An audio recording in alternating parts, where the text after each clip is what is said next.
اعوذ باللہ من الشیطان الرجیم بسم اللہ الرحمن الرحیم السلام علیکم ورحمۃ اللہ وبرکاتہ۔ آج کی اس ویڈیو میں آپ اپنے پیارے نبی حضرت محمد مصطفیٰ صلی اللہ علیہ وآلہ وسلم کے مقدس فرامین کو سماعت فرمائیں گے۔ اس ویڈیو کو صدقہ جاریہ سمجھ کر ضرور شیئر کیجیے اور کمنٹ سیکشن میں اپنی قیمتی رائے کا اظہار ضرور کیجیے۔ رسول اللہ صلی اللہ علیہ وآلہ وسلم نے ارشاد فرمایا، جو شخص مجھ پر ایک مرتبہ درود پڑھتا ہے تو اللہ اس پر 10 رحمتیں نازل فرماتا ہے، اس کے 10 گناہ معاف کر دیے جاتے ہیں اور اس کے 10 درجات بلند کر دیے جاتے ہیں۔ حضرت ابو ہریرہ رضی اللہ تعالیٰ عنہ سے روایت ہے کہ نبی اکرم صلی اللہ علیہ وآلہ وسلم نے ایک آدمی کو سورہ اخلاص پڑھتے ہوئے سنا تو فرمایا، واجب ہو گئی۔ میں نے عرض کیا، کیا واجب ہو گئی؟ آپ صلی اللہ علیہ وآلہ وسلم نے فرمایا، جنت۔ میرے بعد کچھ ایسے لوگ بھی تمہارے معاملات کے نگران اور تمہارے حکمران ہوں گے، جو سنت کو مٹائیں گے، بدعت پر عمل پیرا ہوں گے اور نماز کو وقت سے دیر کر کے پڑھیں گے۔ جو مومن اپنے بھائی کو کسی مصیبت پر تسلی دیتا ہے، اللہ تعالیٰ اسے قیامت کے دن عزت افزائی کا جوڑا پہنائے گا۔ قرآن پڑھا کرو، کیونکہ وہ قیامت کے دن اصحاب قرآن حفظ و قرات اور عمل کرنے والوں کا سفارشی بن کر آئے گا۔ وہ روشن چمکتی ہوئی صورتیں البقرہ اور العمران پڑھا کرو، کیونکہ وہ قیامت کے دن اس طرح آئیں گی جیسے وہ 2 بادل یا 2 صاحبان ہوں۔ جس نے عشاء کی نماز جماعت سے پڑھی تو یہ آدھی رات کے قیام کی طرح ہے، اور جس نے عشاء اور فجر کی نمازیں با جماعت پڑھی تو یہ پوری رات کے قیام کی طرح ہے۔ ماہر قرآن اطاعت گزار معزز لکھنے والے فرشتوں کے ساتھ ہوگا، اور جو شخص اٹک اٹک کر قرآن پڑھتا ہے اور وہ اس پر دشوار ہوتا ہے تو اس کے لیے دوہرا اجر ہوگا۔ رسول اللہ صلی اللہ علیہ وآلہ وسلم نے حضرت علی رضی اللہ تعالیٰ عنہ سے فرمایا، آپ میرے لیے ایسے ہیں جیسے موسیٰ علیہ السلام کے لیے ہارون تھے، البتہ میرے بعد کوئی نبی نہیں۔ اللہ کی قسم، میں دن میں 70 بار سے زیادہ اللہ سے مغفرت طلب کرتا ہوں اور اس کے حضور توبہ کرتا ہوں۔ اپنی ضروریات کو پورا کرنے کے لیے رازداری کے ساتھ کام لیا کرو، کیونکہ ہر نعمت والے سے حسد کیا جاتا ہے۔ رحم کرنے والوں پر رحمان رحم فرماتا ہے، زمین والوں پر تم رحم کرو، آسمان والا تم پر رحم فرمائے گا۔ واللہ مجھے خود اپنے متعلق بھی معلوم نہیں کہ میرے ساتھ کیا معاملہ ہوگا، حالانکہ میں اللہ کا رسول ہوں۔ اپنے گھروں میں بھی نماز یعنی نفل پڑھا کرو، انہیں قبرستان نہ بنا لو۔ مجھے اپنے ضعیفوں میں تلاش کرو، تم اپنے ان کمزوروں ہی کی وجہ سے رزق دیے جاتے یا مدد کیے جاتے ہو۔ حضرت ابو ہریرہ رضی اللہ تعالیٰ عنہ سے روایت ہے، ایک آدمی نے نبی صلی اللہ علیہ وآلہ وسلم سے درخواست کی، مجھے وصیت فرمائیں۔ آپ صلی اللہ علیہ وآلہ وسلم نے فرمایا، غصہ نہ کیا کر۔ اس نے کئی بار یہی درخواست کی، آپ صلی اللہ علیہ وآلہ وسلم نے ہر بار یہی فرمایا، غصہ نہ کیا کر۔ رسول اللہ صلی اللہ علیہ وآلہ وسلم نے فرمایا، فاطمہ میرے جگر کا ایک ٹکڑا ہے، جو اس کو برا لگے وہ مجھ کو بھی برا لگتا ہے، اور جس چیز سے اسے تکلیف پہنچتی ہے اس سے مجھے بھی تکلیف پہنچتی ہے۔ جو شخص کسی قوم کی اجازت کے بغیر ان کا حکمران بن جائے، اس پر اللہ تعالیٰ کی، فرشتوں کی اور تمام لوگوں کی لعنت ہے۔ جس نے حسن اور حسین رضی اللہ عنہ سے محبت کی، اس نے مجھ سے محبت کی، اور جس نے ان سے بغض رکھا، اس نے مجھ سے بغض رکھا۔ اس ذات کی قسم جس کے ہاتھ میں میری جان ہے، جو کوئی میرے اہل بیت سے بغض رکھے گا اللہ اسے دوزخ میں داخل کرے گا۔ سب سے کامل ایمان والے وہ لوگ ہیں جو ان میں سب سے بہتر اخلاق والے ہیں۔ جب انسان مر جاتا ہے تو اس کا عمل منقطع ہو جاتا ہے سوائے 3 اعمال کے: صدقہ جاریہ، نفع بخش علم یا نیک اولاد جو اس کے لیے دعا کرے۔ 2 چیزیں ہیں جنہیں انسان ناپسند کرتا ہے۔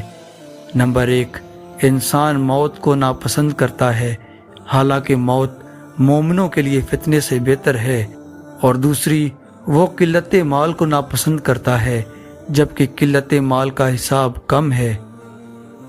رسول اللہ صلی اللہ علیہ وآلہ وسلم دعا کیا کرتے تھے: اے اللہ، تو نے مجھے اچھی طرح تخلیق فرمایا، پس میرے اخلاق بھی سنوار دے۔ اللہ کے ذکر کے سوا زیادہ باتیں نہ کیا کرو، کیونکہ اللہ کے ذکر کے سوا زیادہ باتیں کرنا دل کی کسادت یعنی سختی کا باعث ہے، اور سخت دل شخص اللہ سے کوسوں دور ہے۔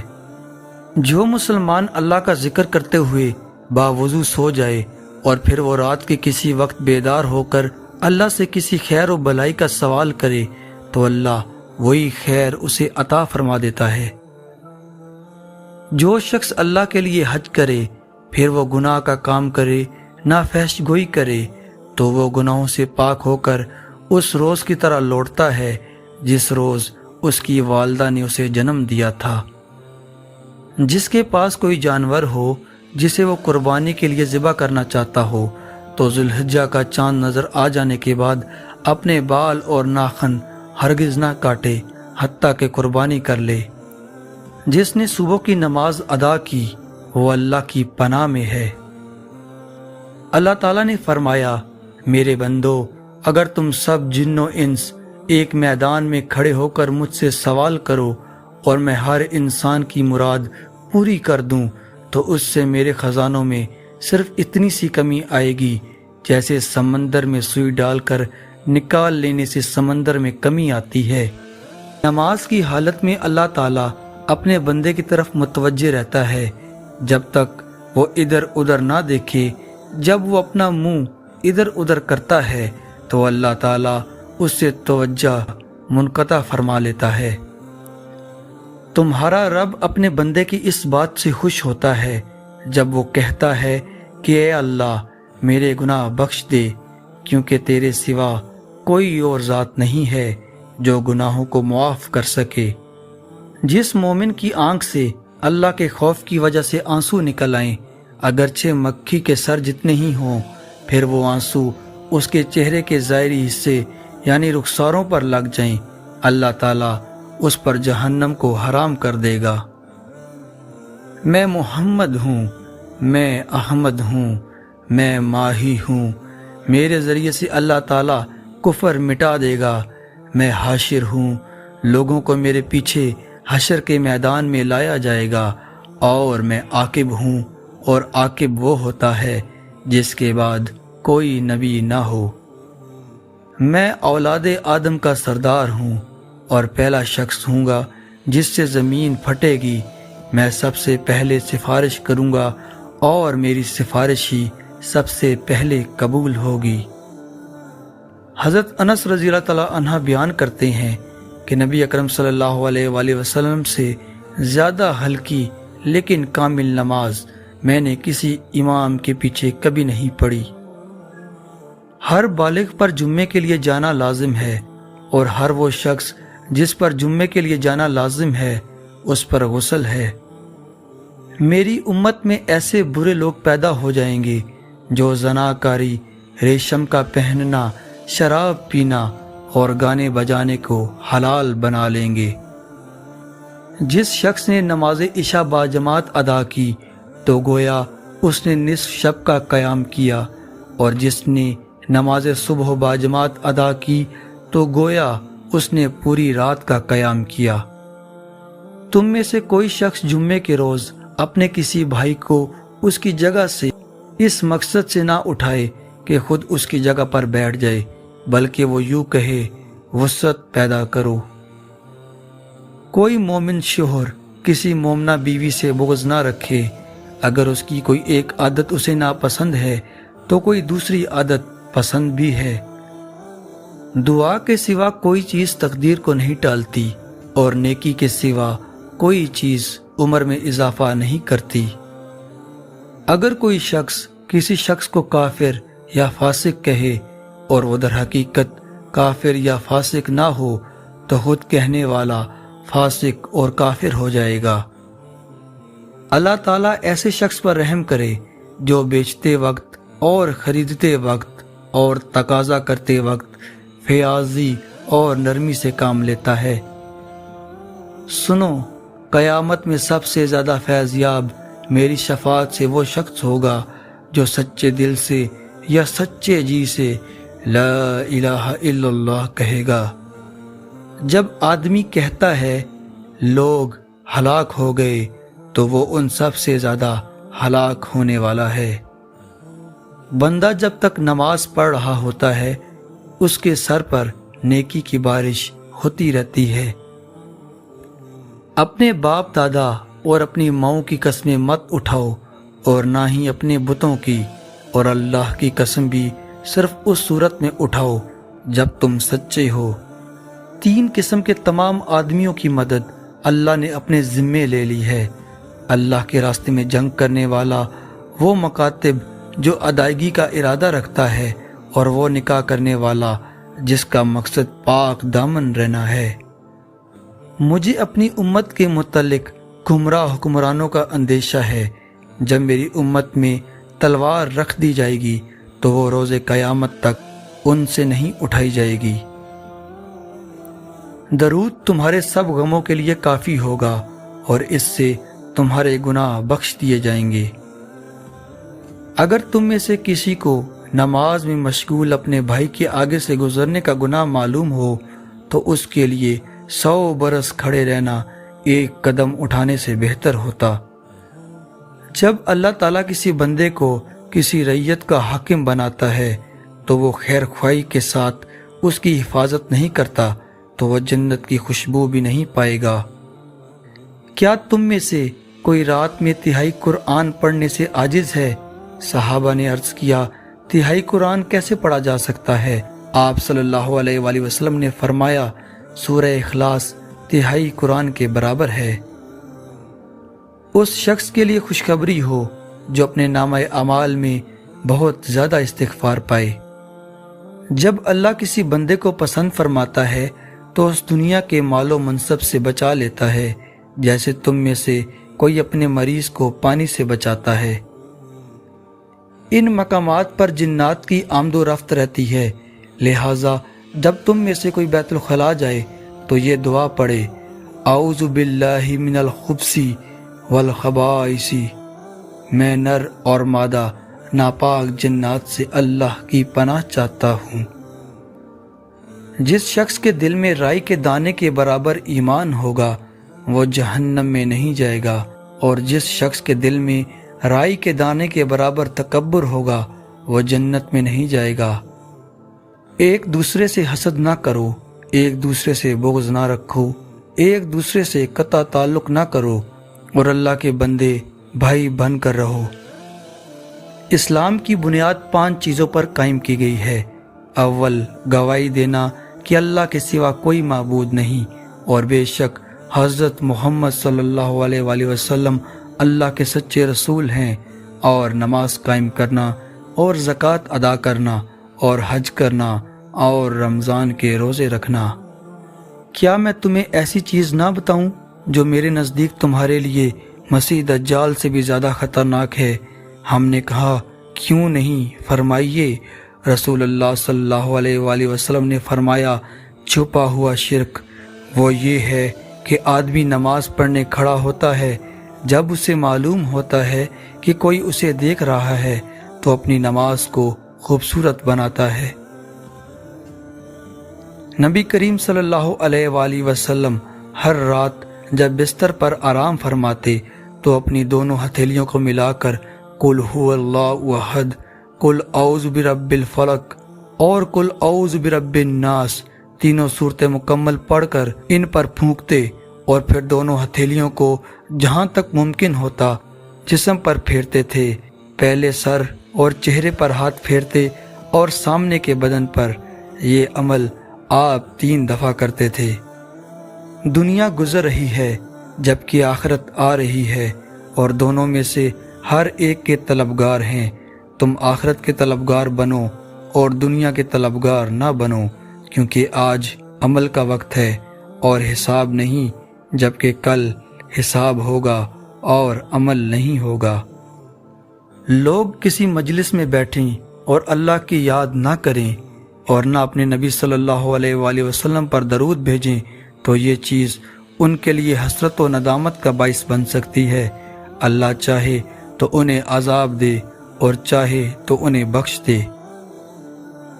جب اللہ کسی بندے سے محبت کرتا ہے تو جبریل علیہ السلام کو آواز دیتا ہے کہ اللہ فلاں بندے سے محبت کرتا ہے، تم بھی اس سے محبت کرو۔ جبریل علیہ السلام بھی اس سے محبت کرنے لگتے ہیں۔ پھر وہ تمام آسمان والوں میں آواز دیتے ہیں کہ اللہ فلاں بندے سے محبت کرتا ہے، تم بھی اس سے محبت کرو۔ پھر تمام آسمان والے اس سے محبت کرنے لگتے ہیں۔ اس کے بعد وہ زمین میں بھی بندگان خدا کا مقبول اور محبوب بن جاتا ہے۔ جب تم میں سے کوئی شخص کسی ایسے آدمی کو دیکھے جو مال اور شکل و صورت میں اس سے بڑھ کر ہے تو اس وقت اسے ایسے شخص کا دھیان کرنا چاہیے جو اس سے کم درجے کا ہے۔ میری اور مجھ سے پہلے کے تمام انبیاء کی مثال ایسی ہے جیسے ایک شخص نے ایک گھر بنایا اور اس میں ہر طرح کی زینت پیدا کی، لیکن ایک کونے میں ایک اینٹ کی جگہ چھوٹ گئی۔ اب تمام لوگ آتے ہیں اور مکان کو چاروں طرف سے گھوم کر دیکھتے ہیں اور تعجب میں پڑ جاتے ہیں، لیکن یہ بھی کہتے جاتے ہیں کہ یہاں پر ایک اینٹ کیوں نہ رکھی گئی؟ تو میں ہی وہ اینٹ ہوں اور میں خاتم النبیین ہوں۔ ایک آدمی راستے پر چل رہا تھا کہ اسے ایک کانٹے والی ڈالی ملی۔ اس نے اسے راستے سے ہٹا دیا۔ اللہ تعالیٰ نے اس کے اس کام سے خوش ہو کر اس کو بدلا دیا، یعنی اس کی مغفرت فرما دی۔ اپنے آپ کو اپنے منہ سے نیک اور صالح نہ کہلواؤ، اللہ تم میں سے نیک اور صالح لوگوں کو خوب جانتا ہے۔ تم میں سے ہر شخص کو اپنی تمام ضرورتیں اپنے رب سے مانگنی چاہیے، حتیٰ کہ جب اس کے جوتے کا تسمہ ٹوٹ جائے تو اس کے بارے میں بھی اسی سے سوال کرنا چاہیے۔ صدقے سے مال کم نہیں ہوتا، درگزر کرنے اور معاف کر دینے سے اللہ بندے کی عزت میں اضافہ فرماتا ہے، اور جو کوئی اللہ کی خاطر تواضع اختیار کرتا ہے تو اللہ اس کو رفعت عطا فرماتا ہے۔ حیا ایمان کا حصہ ہے اور ایمان والے جنت میں ہوں گے، جبکہ فحش گوئی برائی ہے اور برائی والے جہنم میں جائیں گے۔ میں تمہیں عورتوں کے بارے میں اچھے سلوک کی وصیت کرتا ہوں۔ نبی کریم صلی اللہ علیہ وآلہ وسلم سے ایک دیہاتی پوچھنے لگا کہ قیامت کب آئے گی؟ آپ صلی اللہ علیہ وآلہ وسلم نے فرمایا کہ جب ایمانت اٹھ جائے تو قیامت ہونے کا انتظار کر۔ اس نے کہا، ایمانداری اٹھنے کا کیا مطلب ہے؟ آپ صلی اللہ علیہ وآلہ وسلم نے فرمایا کہ جب حکومت کے کاروبار نالائق لوگوں کو سونپ دیے جائیں تو قیامت کا انتظار کر۔ میری امت کے 2 قسم کے آدمیوں کو میری شفاعت فائدہ نہیں دے گی، ظالم دھوکے باز حکمران اور غلو کرنے والا دین سے نکل جانے والے۔ تم میں سے کسی کا عمل اسے جنت میں داخل کرا سکتا ہے، نہ اسے جہنم سے بچا سکتا ہے، اور میں بھی اللہ کی رحمت کے ساتھ جنت میں جاؤں گا۔ اللہ تعالیٰ رحیم ہے، حیو ہے، کریم ہے۔ وہ اپنے بندے سے اس بات سے حیا فرماتا ہے کہ بندہ اس کی طرف ہاتھ پھیلائے اور وہ ان میں بھلائی نہ ڈالے۔ 2 گناہ ایسے ہیں جن کی سزا دنیا میں بھی ملتی ہے اور آخرت میں بھی، اور وہ ہیں ظلم و سرکشی اور ماں باپ کی نافرمانی۔ جب قیامت کے دن ایسے لوگوں کو ثواب دیا جائے گا جن کی دنیا میں آزمائش ہوتی ہے تو اہل عافیت خواہش کریں گے کاش دنیا میں ان کی کھالیں کینچیوں سے کتری جاتی۔ جو شخص غفلت اور سستی سے 3 جمعے چھوڑ دے اللہ تعالیٰ اس کے دل پر مہر لگا دیتا ہے۔ جب تم جنازہ پڑھو تو میت کے لیے خلوص کے ساتھ دعا کرو۔ بعض اوقات انسان کوئی بات کرتا ہے، وہ اس میں کوئی حرج نہیں سمجھتا، لیکن قیامت کے دن اسی ایک کلمے کے نتیجے میں 70 سال تک جہنم میں لڑکتا رہے گا۔ جو لوگوں میں شہرت اور ناموری یعنی نام کمانے کے لیے کوئی نیک کام کرے گا، اللہ تعالیٰ قیامت کے دن اس کو ذلیل اور رسوا کرے گا۔ جو شخص جمعے کے روز سورہ کاف پڑھتا ہے تو اس کے لیے 2 جمعوں کی درمیانی مدت کے لیے نور چمکتا رہے گا۔ حضرت علی رضی اللہ عنہ نے فرمایا، اس ذات کی قسم جس نے دانے کو پھاڑا اور روح کو تخلیق کیا، نبی امی صلی اللہ علیہ وآلہ وسلم نے مجھے بتا دیا تھا کہ میرے ساتھ مومن کے سوا کوئی محبت نہیں کرے گا اور منافق کے سوا کوئی بغض نہیں رکھے گا۔ 3 عادات ایسی ہیں یہ جس آدمی میں پائی جائیں اللہ تعالیٰ اس کا آسان حساب لے گا اور اس کو اپنی رحمت سے جنت میں داخل کرے گا۔ نمبر 1، جو تمہیں محروم رکھے تم اس کو عطا کرو۔ نمبر 2، جو تم پر ظلم کرے تم اس کو معاف کرو۔ نمبر 3، جو تم سے رشتہ داری اور تعلق توڑے تو اس سے جوڑو۔ بندہ جب اپنے گناہوں کا اعتراف کر لیتا ہے اور پھر اللہ کی بارگاہ میں توبہ کرتا ہے تو اللہ تعالیٰ اس کی توبہ قبول کر لیتا ہے۔ شیطان نے کہا، اے اللہ تیری عزت کی قسم، جب تک ان کے جسموں میں روح ہوگی میں تیرے بندوں کو گمراہ کرتا رہوں گا۔ اللہ تبارک و تعالیٰ نے فرمایا، مجھے میری عزت و جلال کی قسم، جب تک یہ مجھ سے بخشش طلب کرتے رہیں گے میں انہیں معاف کرتا رہوں گا۔